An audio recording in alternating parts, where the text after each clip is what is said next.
Red టీవీలో మీ వ్యాపార ప్రకటనల కోసం ఈ నంబర్ని సంప్రదించండి. సార్ ఎస్ఐబి డిఎస్పిని అరెస్ట్ చేసిన విషయం తెలుసు. ఆ ప్రణీత్ రావుని ఇప్పుడు విచారిస్తే కొందరు పేర్లు బయట తీశారు అని చెప్పి తెలుస్తుంది. ఎవరెవరి పేర్లు వచ్చినాయి సార్? ప్రణీత్ రావు డిఎస్పి ఎస్ఐబి ఆయన అరెస్ట్ చేశారు, జైలుకి పెట్టారు. అయితే జైలుకి పెట్టక ముందు ఆయన విచారించారు. జైల్లో కూడా ఆయన్ని ప్రత్యేక బ్యారక్లో పెట్టారు. ఎవరి నిఘా సీసీటీవీల నిఘాలో ప్రత్యేక బ్యారక్లో పెట్టారు. ఏ ఖైదీ కానీ ఏ గార్డు కానీ ఎవరంటే వాళ్ళు వెళ్ళి కలవడానికి లేదు. ప్రత్యేకమైన నిఘాలో ఆయన పెట్టారు. ఎవరు కలుస్తున్నారో అంతా కూడా రికార్డ్ అవుతుంది. సో ఇప్పటి వరకు అయితే ఆయన ఇద్దరే కలిశారని చెప్తున్నారు. ఒకరు అనుదీప్ అని ఆయన అడ్వకేటు, రెండు వంశీ అని వాళ్ళ బ్రదరు, వీళ్ళిద్దరే వెళ్ళి కలిశారని చెప్తున్నారు. అయితే ప్రణీత్ ని వీళ్ళు బాగానే గ్రిల్ చేయగలిగారు. ముఖ్యంగా ఆయన సెల్ ఫోన్లు తీసుకున్నారు, పాతవి ఇప్పటిది. దాన్ని వీళ్ళు క్షుణ్ణంగా పరిశీలిస్తే వీళ్ళకి డేటాని రిట్రీవ్ చేశారు. సెల్ ఫోన్లో కూడా డిలీట్ అయింది. బట్ ఇవాళ ఏంటంటే ఎక్కడ కూడా హార్డ్ డిస్క్లో డేటాని కంప్లీట్గా ఎరేజ్ చేయడం అనేది కుదరదు, మళ్ళీ రిట్రీవ్ చేయొచ్చు అనమాట. అట్లాగా అంటే ఆయన హార్డ్ డిస్క్లు అయితే 42 హార్డ్ డిస్క్లు ధ్వంసం చేసేస్తాడు. అవి ధ్వంసం చేశాడు కాబట్టి అవి దొరకవు, కాబట్టి రిట్రీవ్ చేయలేరు. అట్లాగే 1600 పేజీల డాక్యుమెంట్స్ కూడా ఆయన ధ్వంసం చేశాడు. అయితే ఈ ఆయన ఫోన్ల ద్వారా ఆయనకి ఏంటంటే ఇప్పుడు పాత డేటా అంతా రిట్రీవ్ అయిపోయినాక ఎవరెవరు కాల్స్ చేశారు, ఎవరు ఈయనకి గైడ్ చేశారు, ఈయన ఎవరికి రిపోర్ట్ చేశాడు, ఇవన్నీ దొరికిపోయినాయి వాళ్ళకి. దాంతో ఆ డేటా పెట్టుకొని ఆయన విచారణ జరిపారు.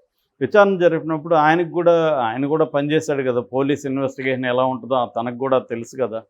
సో తను ఈ దీంట్లో నుంచి ఎస్కేప్ కావడం, గవర్నమెంట్ సీరియస్గా తీసుకుంటే మనం బయటపడడం కష్టం అన్న ఆలోచనకి ఆయన వచ్చినట్టుగా తెలుస్తుంది. అడ్వకేట్స్ కూడా ఆయనకి, ఎందుకంటే ఇదేదో ఆయన సొంత పని కోసం చేసింది కాదు. ఫోన్ ట్యాపింగ్ అంటే అర్థమేమి, సీఎం స్థాయిలో నిర్ణయాలు తీసుకొని ఎవరికి అప్పగిస్తారు. సీఎం స్థాయిలో పలానా వాళ్ళు చేయని కొంత జనరల్గా గైడెన్స్ ఇచ్చి వదిలేస్తే వీళ్ళు ఇంకా దాన్ని విస్తృతంగా చేస్తారు. చేసినప్పుడు ఫైనల్గా ఇతను ఎవరి కింద పనిచేస్తాడు? ఎస్ఐబి అంటే ఏంటి? Special intelligence bureau. Special intelligence బ్యూరోకి ఐజీ ఉంటాడు, inspector general of police, IGP అంటారు, ఐజీ అంటారు సింపుల్గా. సో ఐజీ చెప్తే ఈయన చేస్తాడు. ఐజీ లేదంటే ఎస్పీకి చెప్పచ్చు, అక్కడ ఆ ఎస్పీని చెప్పచ్చు, లేదా ఐజీని డైరెక్ట్గా మాట్లాడచ్చు. సో ఇతను ఎవరి దగ్గర పనిచేశాడు? ఐజీ దగ్గర, టి ప్రభాకర్ రావు దగ్గర పనిచేశాడు. నేను కూడా ఒకసారి అప్పట్లో ఆయన కలిశాను. టి ప్రభాకర్ రావు అంటే మా సినిమా నయం డైరీస్ తీస్తూ ఉంటే ఆయన పిలిపించి అసలు నయం డైరీస్ ఏం తీస్తున్నావు ఏంటి అని అడగడానికి నన్ను పిలిచారు. నేను ఏం తీస్తున్నానో చెప్పేసి వచ్చాను.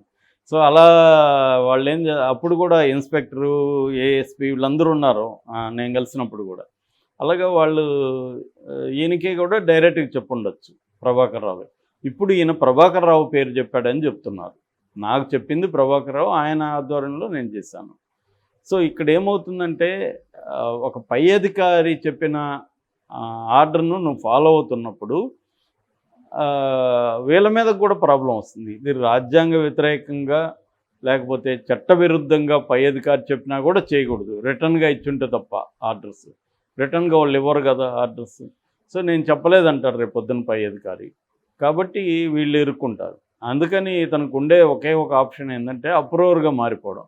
అప్రూవర్గా మారిపోయి మిగతా వాళ్ళ ఎవరెవరు ఏమేమి చెప్పారు కానీ డీటెయిల్స్ ఇచ్చేస్తే అప్పుడు ఈయనకి శిక్ష ఆల్మోస్ట్ లేకపోవచ్చు, ఉన్నా తక్కువ ఉండొచ్చు.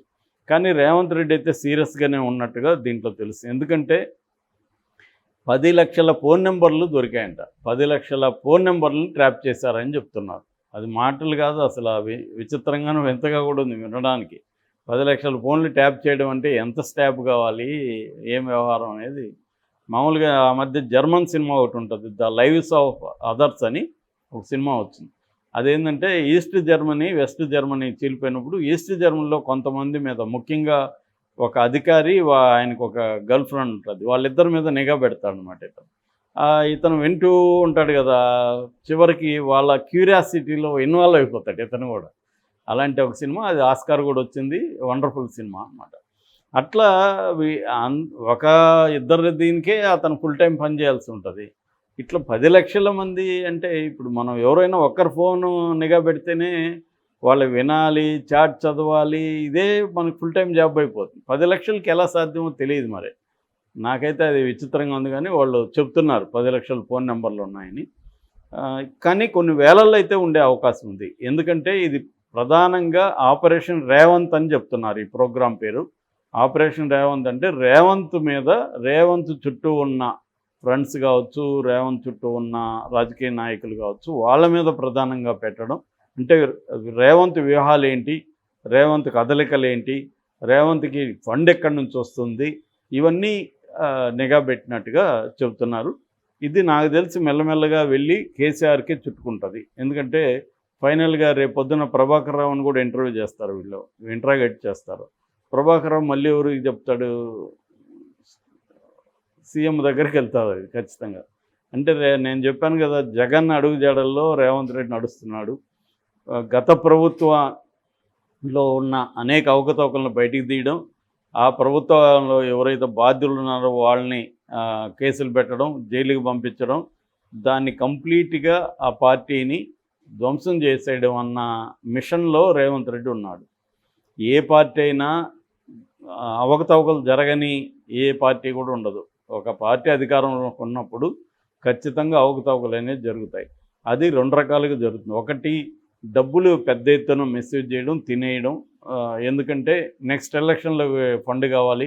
అట్లాగే తమ ఫ్యామిలీస్కి రేపు ఏదైనా కష్టాలు వస్తే వందల వేల కోట్లు కావాలి. ఇవాళ ఏంటంటే మనం చాలామంది అమాయకంగా అడుగుతూ ఉంటారు, డబ్బులు ఏమన్నా తింటారా, బంగారం ఏమన్నా తింటారా, ఎందుకు రాబాయి ఇంత గ్రీడ్ అది ఇదని మాట్లాడుతుంటారు. కానీ రాజకీయ నాయకులను అర్థం చేసుకొని, సిస్టమ్ని అర్థం చేసుకుంటే, ఇప్పుడు మన చంద్రబాబు అరెస్ట్ అయితే ఆయన ఎన్ని కోట్లు ఖర్చు పెట్టాల్సి వచ్చింది, ఏది లీగల్గా మనకు తెలియకుండా రహస్యంగా ఎక్కడెక్కడ ఖర్చు పెట్టామో మనకు తెలియదు. మనకు తెలిసే లాయర్లకే కనీసం 100 నుంచి 200 కోట్లు అయితే ఖర్చు పెట్టుంటారు. ఇంకా ఎక్కడెక్కడ ఏవేవో కదపాల్సి ఉంటుంది. ఆ కదపడానికి మామూలుగా సరిపోదు.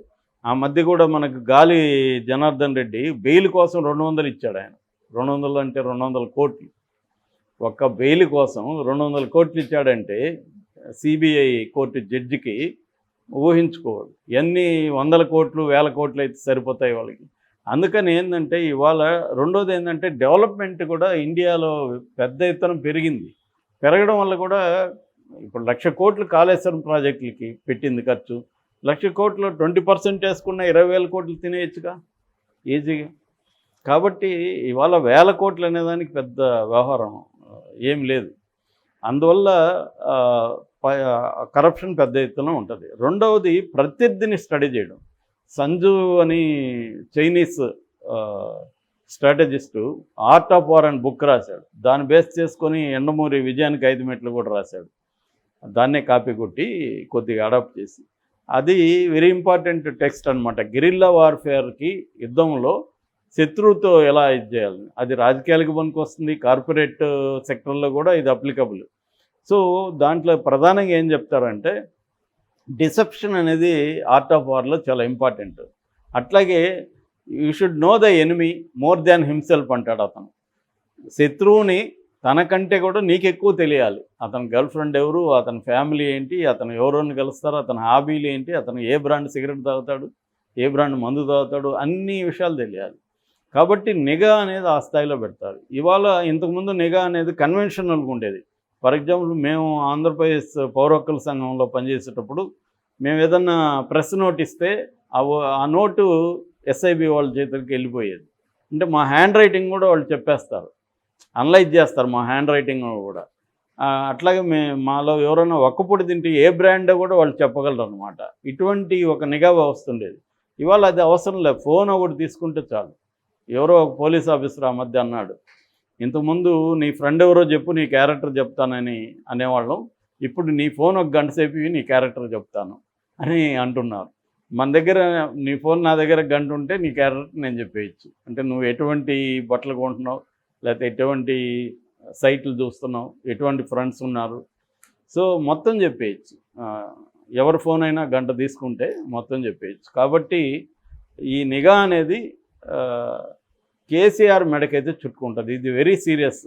యాక్చువల్గా ఇది చంద్రబాబు అప్పుడు కేసీఆర్ని చాలా సీరియస్గా హెచ్చరించాడు, నువ్వు నా ఫోన్ ట్యాప్స్ చేస్తున్నావు అని చెప్పి, మనకు గుర్తుంటే. కాబట్టి ఇది మాత్రం నాకు తెలిసి చాలా సీరియస్గా చుట్టుకునే అవకాశం ఉంది. ఎందుకంటే ఇది నీట్గా రెడ్ హ్యాండెడ్గా దొరికింది మొత్తం.